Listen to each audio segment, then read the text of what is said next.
In today's video, I'm going to teach you how to see the version history of a document in Google Docs.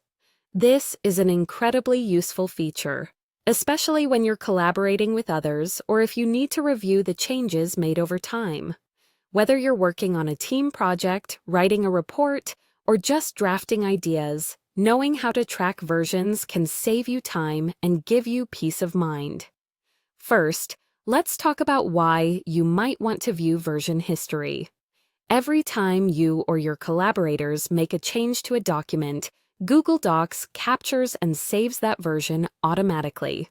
So, if you ever need to revert to an earlier version or just want to see how a document has evolved, you can do it all here within Google Docs.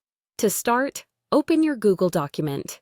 You'll want to locate the top menu where you'll find the File option. Go ahead and click on File. Doing this opens a drop-down menu with a list of options for your document. Next, in this expanded menu, you'll want to navigate your mouse or cursor to hover over the option labeled Version History. This section is specifically dedicated to managing the different versions of your document.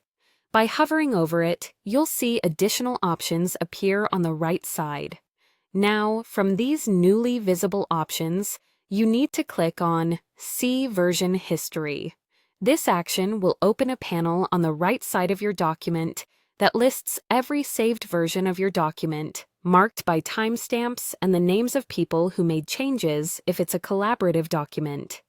As you go through the Version History panel, you'll notice the list can be quite extensive, particularly if your document has been worked on over a long period or by several collaborators. Each entry in this list is clickable. Click on any version entry to view the document as it was at that particular point in time. This can be particularly useful if you need to reference or retrieve content that was altered or removed.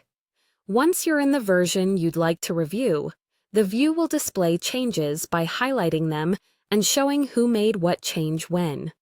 If you decide you want to revert to a previous version, you can use the Restore This Version button, which will make the selected version the current one. Don't worry about losing any data. Google Docs will save your current document before reverting, so you can always go back if needed. And there you have it. By using Google Docs Version History feature, you can easily keep track of changes and manage your document more effectively. I hope this guide helps you make the most out of your document collaboration efforts. Thank you for watching, and don't forget to subscribe for more helpful tips and tricks.